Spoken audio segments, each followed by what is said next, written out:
까지 저녁에만 4시간 4인 4색 가을 부흥회가 열렸습니다. 그야말로 강사님으로 오신 모든 분들이 서로 다른 은혜를 나누어 주셨습니다. 네 분이 전하는 말씀이 서로 다른 색깔. 어쩌면 그렇게 비슷한 스타일이 없고 네 분이 다 의도적으로 그렇게 한 건 아닌데요. 의도적으로 한 건 아닌데 다른 색깔이라서 그야말로 4인 4색이었습니다. 말씀을 전하는 목사님들을 보면서 전하시는 그 말씀 속에 그 목사님의 인생이 녹아나 인격 자체가 드러난다라는 사실을 발견할 수 있었습니다. 어떤 분은 차분하고 어떤 분은 막 열정이 있고 말이죠. 어떤 분은 다 논리적이고 이렇게 여러 가지 그 삶의 모든 모습 속에서 그게 그대로 드러나는 여호와 하나님께서 각 사람을 서로 다르게 하신 진면목을 볼 수가 있었습니다. 부흥회를 한 분만 모셔갖고 들을 때는 경험하지 못했던 또 새로운 경험을 할 수가 있었습니다.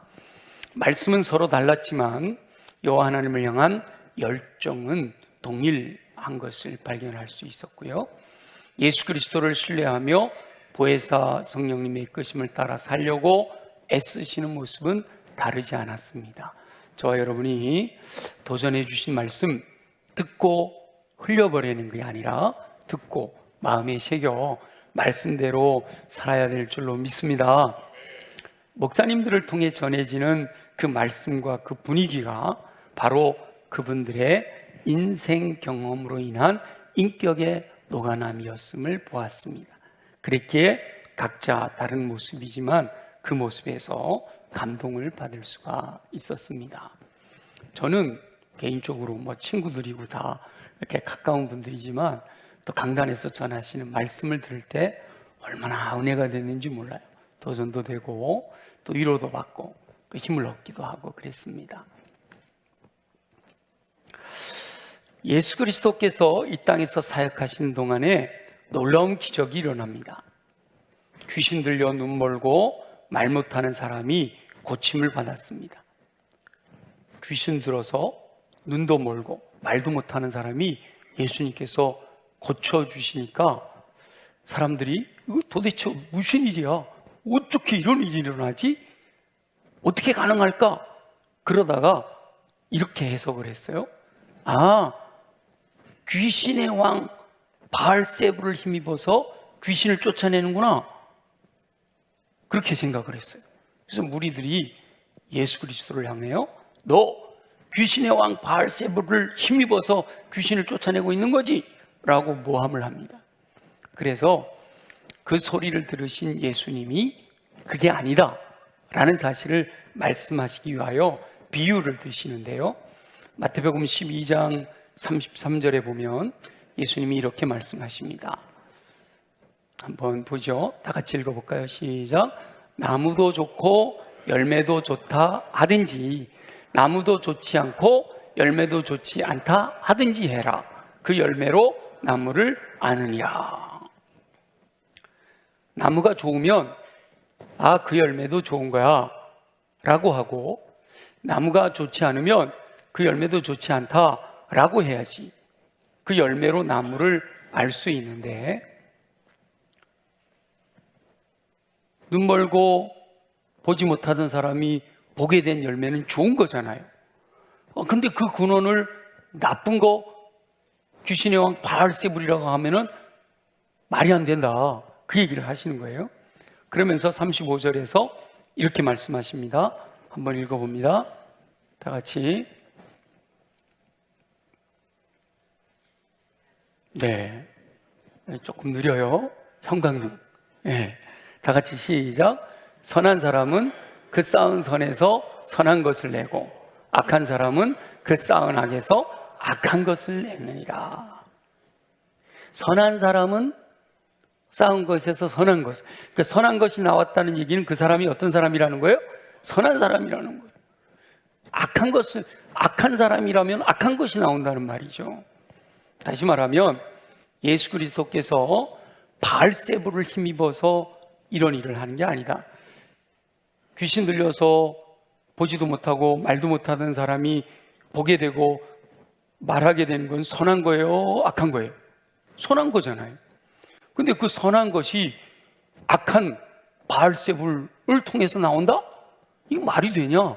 그 소리를 하는 거죠. 그러니까 예수 그리스도께서 행하시는 이 놀라운 기적은 바알세불을 힘입은 것이 아니라 보혜사 성령님을 힘입어 귀신을 쫓아내는 것이다 라는 사실을 알아야 된다 라고 말씀하시는 거죠.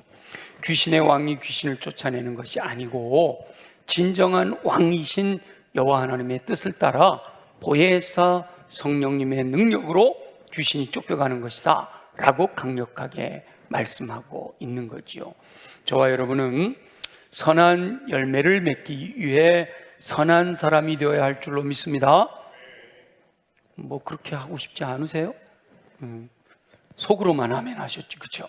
다시 한번, 저와 여러분은 선한 열매를 많이 맺기 위해 선한 사람이 되시기를 예수님의 이름으로 축원합니다. 내가 선한 사람이 되면 내 인생에서 저절로 선한 열매를 맺게 된다라고 하는 거예요. 선한 사람에게서는 그 생각하는 것도 선한 것, 말하는 것도 선한 것, 행동하는 것도 다 선한 것이 나오기 때문이다 라고 말씀하는 거예요.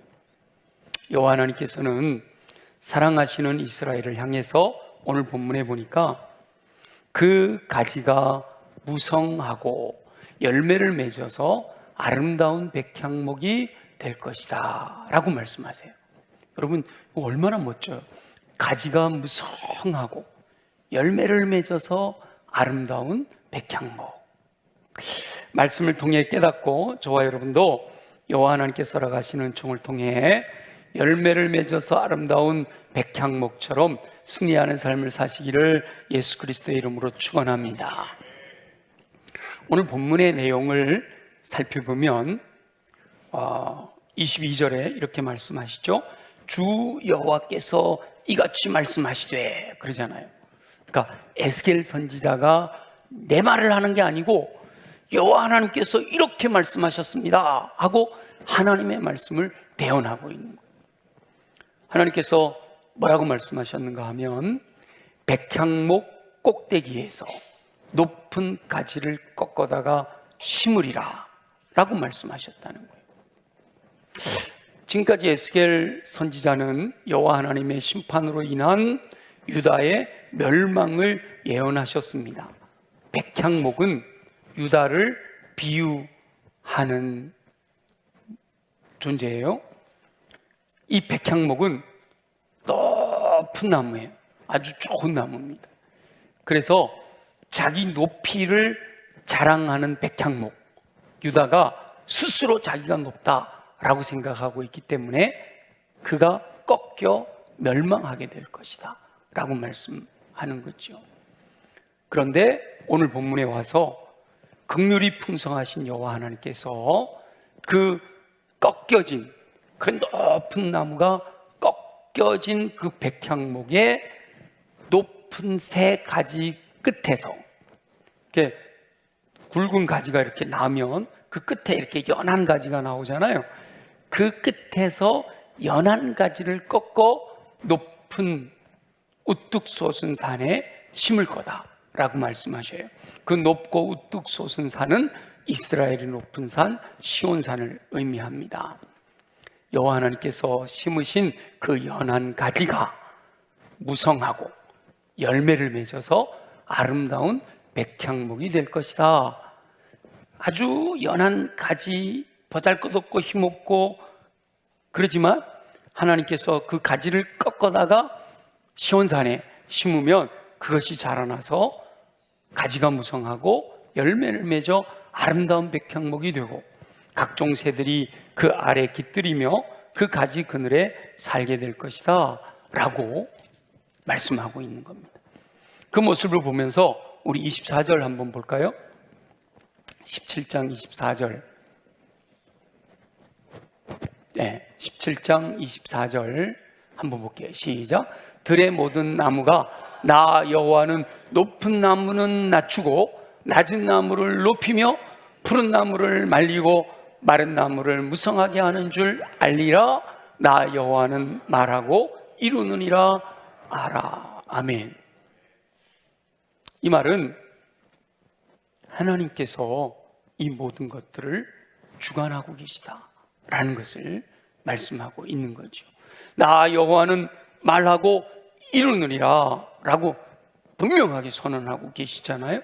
반드시 말씀하신 대로 이루실 것을 확증하고 계신 겁니다. 신실하신 여호와 하나님께서는 말씀하신 대로 행하시는 분이심을 확증하고 있는 거죠. 에스겔을 통해 선포하신 이 말씀은 비록 유다가 하나님 앞에 범죄함으로 말미암아 멸망하게 되지만 그들이 회개하고 돌이켰을 때 여호와 하나님께서 다 사라진 것처럼 보여지는 그 유다를 회복시켜 주실 것에 대한 약속의 말씀으로 주어져 있는 겁니다. 실제로 여호와 하나님께서는 이 에스겔 선지자가 예언하신 대로 후에 이 유다를 회복시켜 주셔서 다시 주권국이 되게 하셨습니다. BC 586년에 남왕국 유다가 바벨론이라고 하는 나라에 완전히 망해버렸어요. 성전도 무너지고 성도 다 무너지고 뿔뿔이 흩어지고 다 포로로 끌려가고 나라가 망해버렸어요. 그런데 예레미야 선지자가 예언하기를 하나님께서 너희들 죄로 말미암아 너희를 심판하시지만 70년이 지나면 다시 돌아오게 하실 거다라고 약속하셨어요. 그리고 다니엘이 그 예레미야 약속의 말씀을 믿음으로 붙들었어요. 그래서 하루 3번 하나님 예루살렘을 향해 창을 내고 그 아래서 하나님께 기도한 거예요. 예레미야 선지자를 통해서 약속하신 말씀이 이루어지게 될 줄 믿습니다. 그때 바벨론에서 에스겔 선지자가 이 예언의 말씀을 하신 거예요. 그러니까 에스겔 선지자의 예언과 예레미야 선지자의 예언과 다니엘의 기도와 이런 것들이 전부 어우러져서 유다를 멸망시켰던 바벨론이 망하고 바사, 페르시아라고 하는 나라가 일어나면서 페르시아 초대 황제였던 고레스가 자기 나라에 조서를 내려서 유대인들은 전부 돌아가서 성전을 건축하고 나라를 다시 회복해라 하고 명령을 내린 거예요. 그 명령을 따라서 유대인들이 돌아와서 다시 나라를 세우게 되는 거예요. 수룹바벨이라고 하는 총독을 중심으로 다시 성전을 짓는 일들이 바로 이 에스겔 선지자가 예언한 대로 되어졌단 말이죠. 여호와 하나님께서 행하시는 그 일들을 보면서 모든 나라 백성들이 나라와 민족의 흥망성쇠가 오직 여호와 하나님의 통치 아래 있다라는 사실을 깨닫게 된다라는 겁니다. 여러분도 믿으시죠? 나라와 민족의 흥망성쇠가 오직 여호와 하나님의 통치 아래에 있음을 믿습니다. 그렇다면 저와 여러분들이 나라와 민족을 위해서 기도할 때도 하나님께서 행하실 것을 기대하면서 기도할 수가 있는 거죠. 우리나라를 다시 회복시키셔서 하나님이 기뻐하시는 나라 되게 하시기를 위해서 기도하면 응답해 주실 줄 믿습니다. 이 본문의 말씀은 1차적으로 제가 지금 설명해 드린 것처럼 유다의 회복을 의미하는 말씀이에요. 그러나 이 말씀이 궁극적으로는 메시아이신 예수 그리스도의 출현으로 인한 하나님 나라의 도래에 대한 예언의 말씀을 포함하고 있는 겁니다. 그래서 예언의 말씀은 이중적인, 삼중적인 의미를 담고 있어요. 그래서 1차적으로는 유다, 포로로 끌려갔던 유다 백성들이 회복될 것에 대한 예언의 말씀이고, 궁극적으로는 메시아이신 예수 그리스도의 출현으로 인한 하나님 나라의 도래에 대해서 예언하고 있는 말씀이다라는 거예요. 예수 그리스도는 연한 순 같은 연약한 존재처럼 보였단 말이죠. 저 갈릴리 총동네 그것도 목수의 아들로 태어나는 아주 연한 순 같은 존재. 이사야 선지자가 예수 그리스도를 묘사할 때 연한 순 같은 존재다라고 묘사를 하고 있거든요. 그런데 그 연약한 존재처럼 보였지만 여호와 하나님께서 시온산에 심으시니까 그 가지가 무성하고 열매를 맺어서 아름다운 백향목으로 성장하게 된다라고 하는 것을 말씀하고 있는 거죠. 예수 그리스도의 은혜로 수많은 이방의 민족과 이방인들이 그 그늘 아래서 구원을 받아 하나님 나라를 형성하게 될 것을 말씀하고 있는 겁니다. 높은 나무로 서 있다가 꺾여졌어요.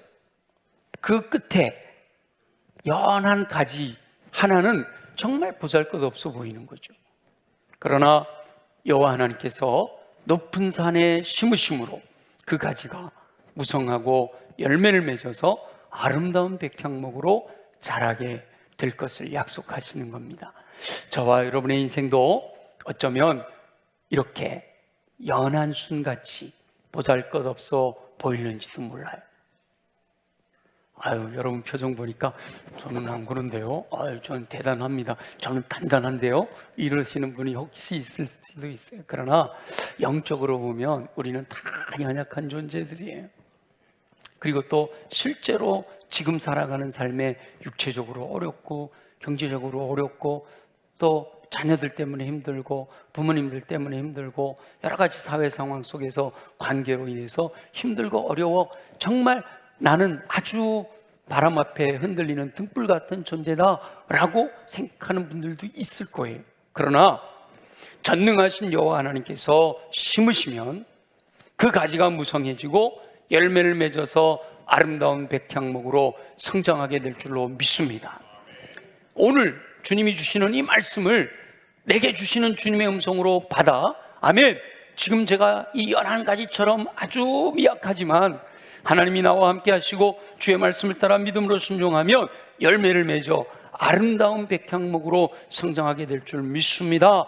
그렇게 믿고 확신하며 말씀을 따라 순종하는 삶을 살게 될 때 말씀대로 이루시는 놀라운 역사가 저와 여러분의 삶 가운데 열매 맺게 되기를 예수 그리스도의 이름으로 축원합니다. 이 에스겔과 동시대에 여호와 하나님의 말씀을 전한 예레미야도 말씀대로 비슷한 내용을 기록하고 있는데요. 예레미야 선지자도 동일하게 유다의 멸망을 예언했습니다. 눈물로 호소하면서 돌이키지 않으면, 회개하지 않으면 이 유다는 멸망할 수밖에 없어. 하나님이 지금 심판하시려고 기다리고 있어. 회개하고 돌이키자. 그렇게 요청함에도 불구하고 유다 백성들이 돌이키지를 않아요. 그래서 결국은 멸망하게 되는데 예레미야서 11장 16절부터 18절까지 말씀을 우리 한번 볼게요. 예레미야 11장 16절부터 18절 함께 읽어봅니다. 시작. 여호와께서는 그의 이름을 일컬어 좋은 열매 맺는 아름다운 푸른 감람나무라 하였었으나 큰 소동 중에 그 위에 불을 피웠고 그 가지는 꺾였도다. 바알에게 분향함으로 나의 노여움을 일으킨 이스라엘 집과 유다 집의 악으로 말미암아 그를 심은 만군의 여호와께서 그에게 재앙을 선언하셨느니라. 여호와께서 내게 알게 하셨으므로 내가 그것을 알았나이다. 그때 주께서 그들의 행위를 내게 보이셨나이다. 아멘. 이 예레미야 선지자의 말씀은 에스겔 선지자의 말씀 그 앞에 있는 내용이죠. 백향목이 꺾였다. 이 꺾이게 되는 이야기를 하고 있는데 비유를 다른 비유로 들어서 말씀하고 있는 거죠. 예레미야는 이스라엘, 유다를 뭐라고 해요? 좋은 열매 맺는 아름다운 푸른 감람나무라고 말씀하시는 거죠. 여호와 하나님께서 이 유다를 향해서 가지고 계신 계획은 이 유다 백성들을 좋은 열매 맺는 아름다운 푸른 감람나무로 자라게 하시는 것, 그게 하나님의 계획이었단 말이죠. 저와 여러분들을 향해서도 하나님이 그와 같은 계획을 갖고 계신 줄 믿습니다. 그런데 큰 소동 중에 그 위에 불을 피웠고 그 가지가 꺾였다, 이렇게 말씀하셔요. 이게 바로 전쟁으로 인하여 바벨론이 쳐들어와서 하나님은 좋은 열매 맺는 아름다운 푸른 감람나무로 자라게 하시는 것이 계획이었는데 큰 소동 중에 전쟁 중에 불이 타고 가지가 꺾여버렸다라고 말씀하시는 거예요. 유다는 여호와 하나님의 징계로 인해 멸망을 당했다라고 하는 거죠. 좋은 열매 맺는 아름다운 푸른 감람나무 위에 불이 붙었고 그 가지는 꺾여버렸어요. 왜 그런 일이 일어났는가? 예레미야 선지자가 유다가 멸망한 이유를 뭐라고 그랬어요? 아까 우리 금방 읽은 말씀이 뭐라고 그랬을까요? 바알에게 분향함으로 여호와 하나님의 노여움을 일으킨 것이다 라고 말씀하시는 겁니다. 이스라엘 집과 유다 집의 악으로 말미암아 그를 심은 만군의 여호와께서 그에게 재앙을 선언하셨기 때문이다 라고 말씀하셔요. 하나님의 계획은 좋은 열매 맺는 푸르고 아름다운 감람나무가 되기를 원하셨는데 이 유다가 하나님의 뜻대로 순종하지 않음으로 불태워버렸다라는. 태초로부터 심판을 자초하는 죄는요, 불신, 교만, 불순종이에요. 하나님의 말씀을 믿지 못하고 하나님처럼 되고자 하는 마음, 교만한 마음에 하지 마라 한 것을 불순종하는, 그게 죄예요. 이 유다 백성들이 바로 그 죄에 빠져버린 거예요. 여호와 하나님을 신뢰하지 아니하고 바알이라고 하는 우상을 숭배했어요. 교만해서 말씀대로 행하지 않고 내 뜻대로 해버렸단 말이에요. 제가 대학교 때 친구들한테 복음을 전하면 친구들이 그런 소리를 해요. 예수 믿지 말고 내 주먹을 믿어라. 많이 들어봤죠? 얼마나 교만한 얘기인지 몰라요. 내가 최고야 이런 표현이거든요. 지금 유다가 하나님의 말씀을 믿지 않고 우상을 숭배하면서 하나님의 뜻대로 순종하지 않고 자기 마음대로 살았다. 여호와 하나님께서는 그 유다를 좋은 열매 맺는 아름다운 푸른 감람나무 되게 하기를 원하셨지만 유다가 거부함으로써 여호와 하나님께서 그 뜻을 폐기하셔서 불이 붙게 하시고 꺾어지게 하시고 쓰러지게 하시고 멸망당하게 하셨다라는 거죠. 여호와 하나님께서는 저와 여러분이 열매를 맺어 아름다운 백향목, 좋은 열매 맺는 아름다운 푸른 감람나무 되기를 원하시는 줄 믿습니다. 그렇다면 유다 백성들이 했던 것과 거꾸로 해야겠죠. 불신이 아니라 뭐 해야죠? 믿어야 되고요. 교만이 아니라 뭐 해야죠? 겸손해야 되고요. 불순종이 아니라 순종하는 삶을 살아야 하는 겁니다. 저와 여러분은 철저하게 여호와 하나님의 뜻을 분별하고 그 뜻을 따라 순종함으로 좋은 열매, 풍성이 맺는 좋은 나무, 아름다운 백향목, 푸른 감람나무가 되어지시기를 예수 그리스도의 이름으로 축원합니다. 자, 그렇다면 풍성한 열매 맺는 좋은 나무, 에스겔이 말하는 열매 맺어서 아름다운 백향목, 또 예레미야 선지자가 말하는 푸른 감람나무가 되려면 어떻게 해야 할까? 이 오늘 함께 나누려고 하는 말씀이에요. 자, 풍성한 열매 맺는 좋은 나무가 되려면 일단은요, 품종이 좋아야 되는 거예요. 그렇죠? 품종이 좋아야 좋은 열매를 맺는 거예요. 돌감람나무 심어놓으면 열리는 게 돌감나무, 올리브나무, 감람나무, 올리브나무를 얘기해요. 근데 우리나라는 올리브나무가 없어. 그리고 올리브나무, 제가 올리브나무를 사다가 화분에다 놓고 키워봤는데요, 안 커 잘. 이 날씨가 저쪽이 아니라서. 근데 터키나 저 스페인, 포르투갈 가보면 그냥 산 전체가 올리브나무가 꽉 찼어요. 이 터키 갔더니 막 이쪽 끝에서 이쪽 끝까지 그냥 올리브나무가 꽉 차 있어요. 그래서 이 올리브를 수확을 하려면 사람이 할 수가 없대요. 그래서 막 70명씩, 80명씩, 막 100명씩 올리브 나무 수확단이 막 이렇게 요즘 우리말로 하면 포크레인 같은 이 장비를 가지고 여기서부터 시작해갖고 수확해서 여기까지 이렇게 수확을 한다는 거예요. 근데 올리브 나무도 종류가 여러 가지가 있더라고요. 품종이 좋아야 되는 거예요. 올리브 나무 그러니까 잘 못 알아들으셔. 그래서 제가 요즘 과일 중에 제일 많이 나오는 게 뭐예요? 최근에 감 중에 최고는 별로 2부 때는 감 중에 최고는 그러니까 대뜸 대봉 그러던데. 대봉. 목사님 저는 대봉보다 단감이 좋아요. 그런 분들인가 봐요. 대봉감이라고 쳐요. 품종 대봉감. 대봉감을 열려면 나무가 무슨 나무여야 돼요?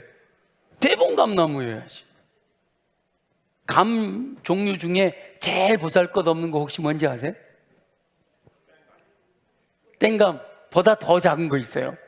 고얌. 아세요, 고얌? 고얌이 뭔지 모르시는 분들은요, 예배 끝나고 내려가시면 여기 성공회하고 우리 교회 이게 담이 있어요. 담 위로 이렇게 올라온 나무가 하나 있어요. 그 나무에 요 엄지손톱만한 열매가 달려, 낑깡보다 작고 콩알보다 큰 거 이런 게 달렸어요. 그게 고얌이에요. 그게 고얌나무예요. 고얌나무에는 뭐가 달려요? 죽어도 대봉은 안 달려. 그죠? 고얌나무에는 고얌이 달리는 거예요. 그러니까 풍성한 좋은 열매 맺는 좋은 나무가 되려면 일단 품종이 좋아야 되거든요. 근데 아담과 하와 이후로 타락한 인간의 본성은요, 좋은 나무가 아니에요. 로마서 3장 23절에 보니까 모든 사람이 죄를 범하였음에 하나님의 영광에 이르지 못하더라, 이렇게 말씀하셨어요. 그러니까 타락한 인간의 본성은 좋지 않은 품종의 나무거든요. 그래서 좋은 열매를 맺을 수가 없어요. 아무리 노력해도 좋은 열매가 안 맺혀져요. 자연으로 돌아가라, 루소가 자연으로 돌아가면 좋다 그랬지만, 자연으로 돌아가게 하면 육체의 소욕을 따라 행하면서 전부 나타나는 열매가 뭐라 그랬죠? 죄예요. 죄만 짓게 된단 말이죠. 그래서 성령을 따라 행해야 되거든요. 그런데 좋지 않은 품종을 좋은 품종으로 바꾸는 방법이 있어요. 고얌나무에서 대봉이 열리게 하는 방법이 있다니까요. 어떻게 하죠? 성경에 나와요. 자, 우리 로마서 11장 17절 볼게요. 다 같이 시작.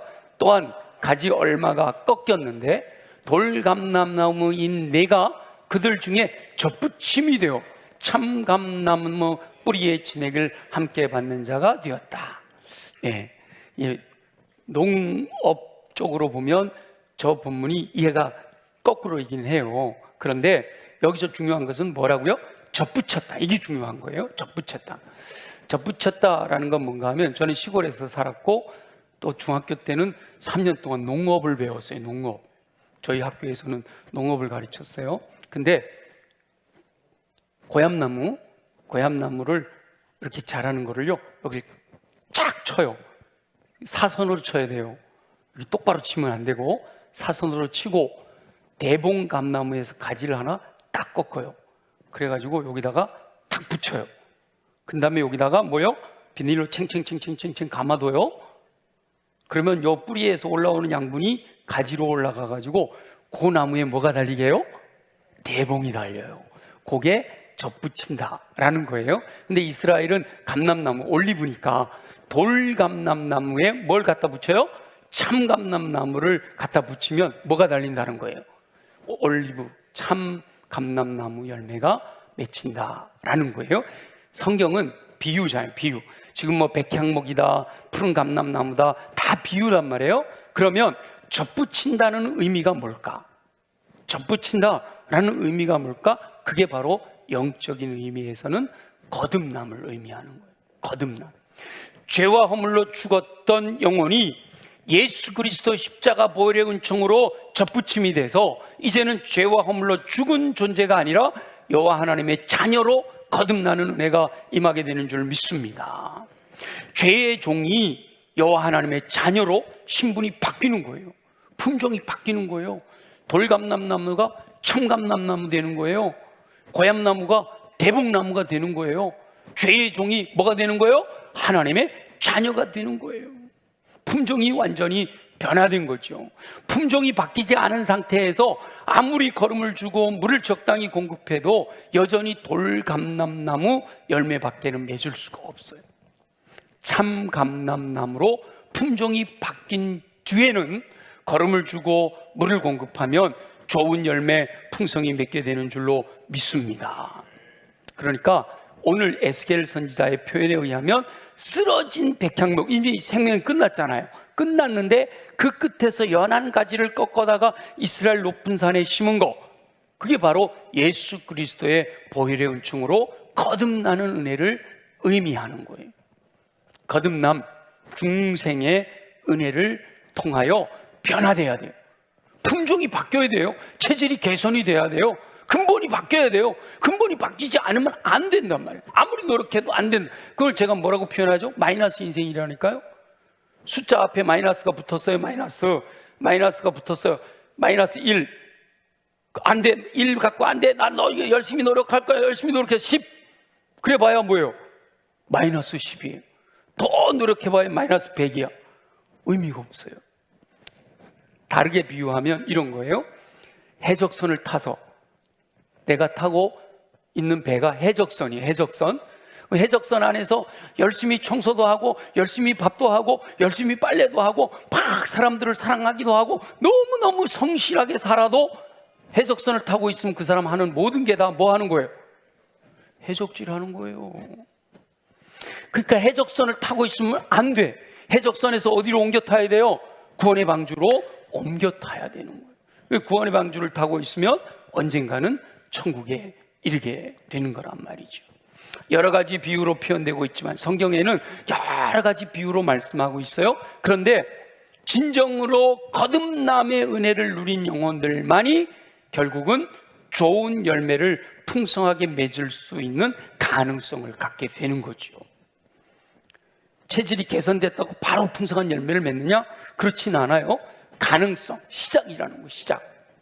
그래서 정말 내가 좋은 품종인지를 늘 점검해 보는 게 굉장히 중요해요. 제가 이거는 뭐 아주 잊어버릴 만하면 말씀드리는데, 예수 그리스도가 나의 주, 나의 왕, 나의 하나님이신 것이 분명한가 날마다 믿음으로 고백해야 돼요. 입술로만 고백하면 안 돼요. 예수님이 나의 주님이시라면 나는 종이잖아요. 그러면 주님의 말씀 따라 순종하는 삶을 살고 있는가 돌아봐야 된단 말이에요. 예수님이 나의 왕이시면 나는 그 왕의 명령에 절대적으로 복종하는 존재여야 되는데, 정말 나는 죽음을 불사하고 왕의 명령이라면 복종하고 있는가 돌아봐야 된단 말이죠. 예수님이 나의 하나님이시라면 그분이 나를 창조하신 분이시기 때문에 그분을 경외함으로 정말 충성하는 삶을 살고 있는가 자기 삶을 살펴봐야 된단 말이에요. 그렇게 살펴봐서 나는 진정으로 체질 개선을 통해 좋은 품종이 됐다, 내가 여호와 하나님의 자녀인 것이 확실해, 나는 거듭난 것이 분명해 라고 확신이 드신다면 이제부터 풍성한 열매를 맺기 위해 자신이 할 수 있는 모든 것을 다 할 수 있어야 된다라는 거죠. 체질 개선으로 품종이 근본적으로 변화된 뒤에야 구체적인 삶의 변화를 통한 좋은 열매를 맺을 수 있는 가능성이 생기는 거예요. 품종이 변화된 것이 분명하면 이제 그 나무에다가 거름을 주고 물을 공급하며 돌보아 주어야 풍성한 열매를 맺게 되는 거죠. 저는 시골에서 자라서 그런지 화초가 좋아요. 화초가 좋아서 집에서도 또 뭐 제 방 서재에서도 화초를 늘 길렀어요. 그런데 지금 우리 집에 와 보시면, 또 제 서재에 와 보시면 화초가 없어요. 왜 그런가 하면 이렇게 활동이 많아지고 뭐 총회나 이렇게 여러 가지 일들이 생기면서 집을 비울 때가 많아지니까 화초에 물을 못 주게 되는 거예요. 화초에 제때 물을 못 주니까요, 잠시 집을 떠났다가 돌아오면 시들어 있어. 죽어요. 그래서 안 되겠다, 이거 못할 짓이다. 초한테 못할 짓이다. 그렇게 생각이 돼갖고 싹 없애버렸어. 그래갖고 지금은 물 안 줘도 되는 걸 수집을 해요. 뭔지는 2부 예배 설교 들어보세요. 시간이 많이 가서. 영적인 생명도 좋은 품종으로 거듭났으면 제대로 관리해야 되는 거예요. 거름을 주고 물을 공급하며 환기를 시켜 주어야 된단 말이죠. 게으른 사람은 그래서 절대로 풍성한 열매 거두기가 어려워요. 거듭난 성도가 진정으로 풍성한 열매를 거두기 원하면 가장 중요하게 해야 될 게 있어요. 예수 그리스도의 마음을 품는 거예요. 예수 그리스도의 마음을 품어라가 우리 교회 캐치프레이즈가 되는 이유가 그래요. 예수 그리스도의 마음을 품어서 예수 그리스도의 인격을 닮아가야 되는 거예요. 그럴 때 내가 진짜 예수 그리스도의 사람이 되는 거죠. 좋은 사람이 돼, 선한 사람이 되니까 풍성한 열매를 맺게 되는 거예요. 그럼 어떻게 예수 그리스도의 마음을 품을 수가 있을까? 예수 그리스도의 마음을 품는 방법은 말씀을 마음에 새기는 거예요. 요한복음에 보면 태초에 말씀이 계시니라, 이 말씀이 하나님과 함께 계셨으니 이 말씀이 곧 하나님이시니라. 말씀이 육신이 되어 우리 가운데 거하시며 우리가 그 영광을 보니 아버지의 독생자의 영광이요 은혜와 진리가 충만하더라. 말씀이 곧 예수 그리스도예요. 그 예수 그리스도의 마음을 품기 원하는 사람들은 말씀을 마음에 새기는 거예요. 그 말씀을 어떻게 마음에 새길까요? 제가 반복해서 말씀드리는 거예요. 말씀 손 듣고 읽고, 요즘은 육손이 돼서 하나 더 있어 쓰고 연구하고 암송하고 묵상하는 거. 이거를 반복하고 또 반복해서 습관이 되게 해야 돼. 하나님 말씀 끊임없이 내 마음에 새겨 놓을 수 있어야 되는 거예요. 이거를 30배, 60배, 100배 열매 맺기 위한 가장 기초적인 뭐라 그랬죠? 경청이 되는 경청. 보혜사 성령님의 감동으로 기록된 이 말씀의 깊은 뜻을 내 마음에 깊이 새겨놓고, 근데 이 지식만 가득 쌓아놨다고 되는 게 아니에요. 이 말씀 속에 하나님의 뜻이 뭔가를 알아야 돼요.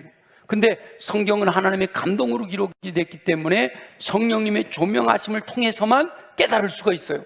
그래서 성경을 듣고 읽고 쓰고 연구하고 묵상하고 암송하면서 내 마음에 가득 채워놓고 이 말씀의 뜻이 무엇인지를 깨닫게 하여 주옵소서 기도하고 또 기도하는 것이 습관이 돼야 되는 거예요. 그럴 때 경청했던 말씀이 각성, 깨닫게 되는 것이에요.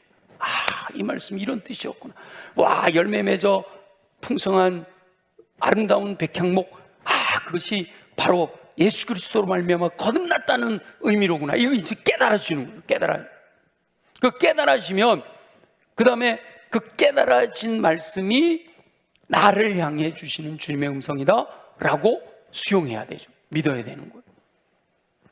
예수 그리스도와 같이 습관을 따라 기도하는 삶이 몸에 배고 하나님의 말씀이 내 안에서 깊이 뿌리를 내리고, 그렇게 되어질 때 여호와 하나님의 뜻을 분별할 수가 있게 되고, 여호와 하나님의 뜻을 분별한 다음에 반드시 해야 될 것이 있는데 그 말씀을 따라 살아야 된다는, 말씀대로 순종하는 삶이 습관이 되어야 되는 거예요. 많은 분들이 여기서 못 나가요. 신앙생활 오래 하신 분들은요, 경청의 단계는 쉽게 넘어가요. 막 듣고 읽고 막 주일날 예배 드리러 와갖고 말씀만 들어도 얼마나 평생에 52주 동안 말씀을 듣잖아요. 그걸 30년 들었다고 생각하면 얼마나 많이 들었어요, 말씀. 그 말씀을 듣고 깨닫기까지 해. 아, 그렇지, 그 말씀대로 살아야지. 중요한 거는 그리고 나서 까먹어. 순종을 못해요. 순종을 나가서 순종을 해야 돼요. 그 말씀을 따라 살아야 되는 거예요. 말씀을 신뢰함으로 겸손히 순종하는 삶을 살 때 풍성한 열매를 맺는 삶이 비로소 시작이 되는 거예요. 그래서 순종하고 순종하고 순종하다 보면 아주 연약한 요 묘목이 말이죠, 자라고 자라고 자라서 거목으로 자라나게 되고, 그 그늘에 수많은 지친 영혼들이 힘을 얻게 되고, 거기서 나오는 열매들이 수많은 사람들에게 힘을 주는 능력으로 나타나게 되는 거죠. 지난 4일 동안 오셨던 목사님들 이야기를 들어보면 처절하잖아, 그죠? 4분 중에서 2분이 죽을 것 같은 것을 경험했다 그러시잖아요. 여러분 기억나세요? 신용수 목사님 6층에 가서 창으로 뚫어내리려고 그랬대잖아요. 근데 정말 목사님들 중에 그렇게 힘들고 어려운 연단을 겪는 분들이 많아요. 근데 그거를 임영빈 목사님이 그러셨잖아요. 두 가지 방법이 기도해야 되는 두 가지 방법인데, 하나는 하나님께서 기도하지 않으면 안 되도록, 우리 그 메시아님이 지금 찬송 부른 것처럼, 그죠? 기도하지 않으면 안 되도록 시간을 만들어 가는 방법이 있고, 또 하나가 뭐가 있다 그랬죠? 자원해서 시험에 들지 않도록 미리미리 기도하는 방법, 그죠? 저는 그 목사님들처럼 막 죽을 것 같은 이런 경험은 안 했어요. 그건 강제로 하나님이 몰아가시는 거예요. 근데 저는 스스로 죽음을 향해 가본 적은 있어요. 40일 금식하면 죽을까요? 스스로 연단으로 들어가서 하나님께서 역사하시는 그 한계 상황을 경험하는 거예요. 이런 수많은 연단을 통해서 이 아주 연약한 묘목이 자라서 거목으로 자라나게 되면 그 그늘에서 수많은 지친 영혼들이 힘을 얻게 되는 거죠. 이미 저와 여러분은 좋은 품종으로 거듭나신 줄 믿습니다. 이거 아멘이 돼야 돼요? 그거 안 되면 그거부터 시작해야 된다니까요. 다시 한번요. 여러분 솔직하게 믿음으로 고백하세요. 이미 저와 여러분은 좋은 품종으로 거듭나신 줄 믿습니다. 아멘. 고야미 아니고 뭐예요? 대봉이 대봉. 돌감람나무가 아니고 뭐예요? 참감람나무. 죄의 종이 아니고 뭐예요? 하나님의 자녀라. 이미 우리는 열매 맺을 가능성을 갖고 있는 존재예요. 자, 그렇다면 이제부터 뭐 해야 될까요? 말씀과 기도의 삶에 집중하는 것이 습관이 되어서 점점 자라야 되는 거예요. 비유를 나무로 비유했으니까 그런데 사람으로 비유하면 거듭나무 뭐가 되는 거죠? 갓난아기 되는 거예요. 갓난아기가 자라려면 뭐 해야 돼요? 우유 먹어야지, 그죠? 우유 먹어야지. 그리고 또 뭐 해야 돼요? 숨 쉬어야죠.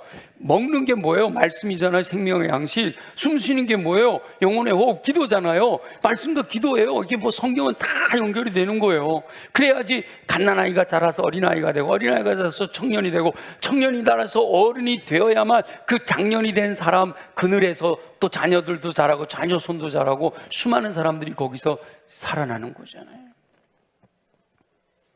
말씀과 기도의 삶이 습관으로 형성되었을 때 여호와 하나님께서 계획하신 뜻대로 저와 여러분이 열매를 맺어 아름다운 백향목, 좋은 열매 맺는 아름다운 푸른 나무, 하나님이 계획하신 뜻대로 풍성한 삶을 살게 될 줄로 믿습니다. 좋은 나무는 좋은 열매를 풍성하게 맺게 됩니다. 아멘이죠? 좋은 나무여야 좋은 열매를 풍성하게 맺을 수가 있단 말이죠. 마찬가지로 선한 사람은 그 쌓은 선에서 선한 것을 내는 줄 믿습니다. 그렇다면 우리는 선한 것을 내려고 노력하기보다 뭐 하려고 노력해야 돼요? 선한 사람이 되려고 노력해야 돼요. 선한 사람이 되려고 노력하는 방법이 뭐라 그랬죠? 예수 그리스도의 마음을 품으면 내가 예수 그리스도를 닮은 게 되니까 자연히 선한 사람이 되는 거 아니에요? 그 예수 그리스도의 마음을 품기 위해서는 뭐 해야 된다고요? 말씀과 기도, 그리고 그것을 순종해 가는 삶, 그것이 돼야 선한 사람이 되고, 그래야 내가 생각하는 것, 내가 말하는 것, 내가 행동하는 것, 모든 것이 다 선한 열매로 나타나게 된다라고 말씀하고 있는 거예요. 저와 여러분은 선한 사람으로 선한 것을 내고 좋은 나무로 풍성한 좋은 열매 맺는 삶, 열매 맺어서 아름다운 백향목, 좋은 열매 맺는 아름다운 푸른 감람나무로 살게 되시기를 예수 그리스도의 이름으로 축원합니다. 주신 말씀 기억하면서 하나님 그렇게 살게 도우시옵소서. 나는 연약합니다. 도우셔서 힘주셔서 능히 감당케 하여 주옵소서. 함께 통성으로 기도합니다. 열매를 맺어서 아름다운 백향목으로 살기 원하시는 우리 주 여호와 아버지 하나님, 여호와 하나님께서는 모든 사랑하는 영혼들이 여호와 하나님의 뜻대로 풍성한 열매 거두는 삶을 살기 원하시는 줄 믿습니다. 독생자를 보내셔서 십자가에서 보혈로 희생하심으로 그 이름을 믿는 자를 구원하셔서 여호와 하나님의 자녀가 되게 하신 줄 믿습니다. 죄와 허물로 죽었던 형편없는 품종을 은혜로 구원하셔서 여호와 하나님의 자녀의 신분으로 변화되어 좋은 품종 되게 하셔 주셨으니 감사합니다. 자신이 진정으로 거듭났는지 점검하게 하시고 진정 거듭난 영혼들은 이제 풍성한 열매를 기대하며 순종하게 하여 주옵소서. 여호와 하나님을 신뢰하지 않고 우상을 숭배하던 유다 백성들은 교만하여 말씀에 불순종함으로 멸망을 당한 것을 기억합니다. 말씀을 듣고 깨달은 모든 성도가 여호와 하나님을 신뢰하는 믿음을 고백하며 겸손히 말씀대로 순종하는 삶을 통해 풍성한 열매를 거두게 하여 주옵소서. 말씀과 기도의 삶에 집중하게 하시고 그것을 반복하여 습관이 되게 하심으로 약속하신 대로 허락하시는 풍성한 열매 거두어 승리하는 삶을 살도록 축복하여 주옵소서. 에스겔 선지자가 전하는 그 가지가 무성하고 열매를 맺어서 아름다운 백향목으로, 예레미야 선지자가 전하는 좋은 열매 맺는 아름다운 푸른 감람나무로 살아갈 수 있도록 도와주시옵소서. 허락하실 주님을 기대합니다. 감사합니다. 영광을 받아 주시옵소서. 살아계시 역사하시는 우리 주 여호와 아버지 하나님, 말씀대로 살아 좋은 나무, 좋은 열매, 선한 사람, 선한 열매 맺는 삶을 살아가도록 은혜 베풀어 주시옵소서. 그러기 위해서 주님, 우리 육체가 강해야겠습니다. 우리 연약한 부위에 손으로 얹고 믿음으로 함께 기도합니다. 나사렛 예수 이름으로 명하노니 모든 육체 질병은 뿌리쳐 뽑혀 떠나갈지어다. 그리하여 독수리 날개 친 같은 셈을 공급받아 걸어가도 피곤치 않고 뛰어가도 고단치 않는 강건함으로 주의 뜻 이루게 하여 주옵소서. 가슴에 손을 얹고 우리 함께 기도합니다. 우리의 마음을 무너지게 하는 어둠의 권세들아 예수 이름으로 명하노니 묶임을 받고 떠나갈지어다. 이미 내 안에 들어와 있는 더러운 것들은 예수 보혈의 능력으로 정결하게 깨끗하게 새롭게 될지어다. 그래야 우리의 마음이 옥토로 준비되어 하나님의 말씀이 임하실 때마다 아멘 아멘 아멘으로 믿어 수용하여 순종하고 인내함으로 30배 60배 100배 풍성한 열매 거둘 수 있도록 은혜 베풀어 주시옵소서. 무엇보다 내 힘으로 할 수 없습니다. 오직 성령의 이끄심을 따라 믿음으로 순종할 수 있도록 축복하여 주옵소서. 성령의 이끄심을 따라 믿음으로 순종하는 영혼들에게 성령의 열매를 통하여 예수 그리스도의 인격을 담는 온전한 사람을 이룰 수 있게 하시고, 성령의 은사를 통하여 모든 선한 일을 행할 능력을 갖추어 맡겨진 사명 충성스럽게 감당하는 삶을 살아가도록 은혜 베풀어 주시옵소서. 행하실 주님을 기대합니다. 영광을 받으시옵소서. 예수 그리스도의 이름으로 축복하며 기도합니다. 아멘.